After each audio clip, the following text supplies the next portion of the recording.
I'm Jody Baxt, broker, owner of Real Estate Experts.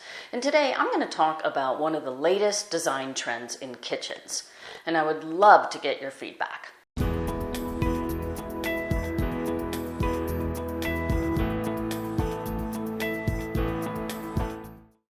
Well, so for the last few years, open floor plans have been all of the rage. So we love open floor plans. They're beautiful. So that's where the kitchen, dining area, family room, all open to each other. It could be that the dining room is off to one side a little bit, and there is also a breakfast room space, but it's all open to each other. So with this open floor plan now enters the scullery kitchen. So people are now designing scullery kitchens. And what is it? Well, I've got a few floor plans here for you to see.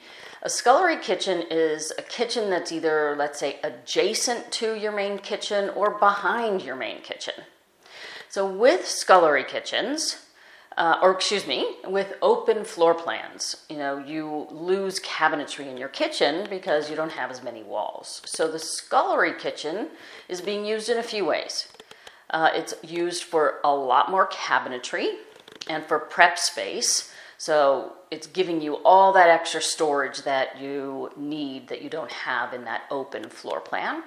And some people are even putting second kitchens in the scullery so they can really cook and prepare in there so that when they have guests over, you can hide your mess, and even the smells don't necessarily permeate the rest of the house.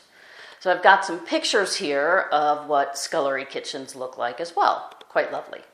So I would love to get your feedback on what you think of the scullery kitchen option with an open floor plan.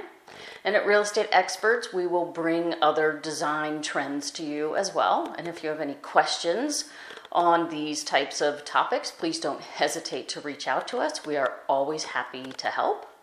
As always, thank you for listening, and don't forget to hit the subscribe button. Please subscribe to our YouTube channel.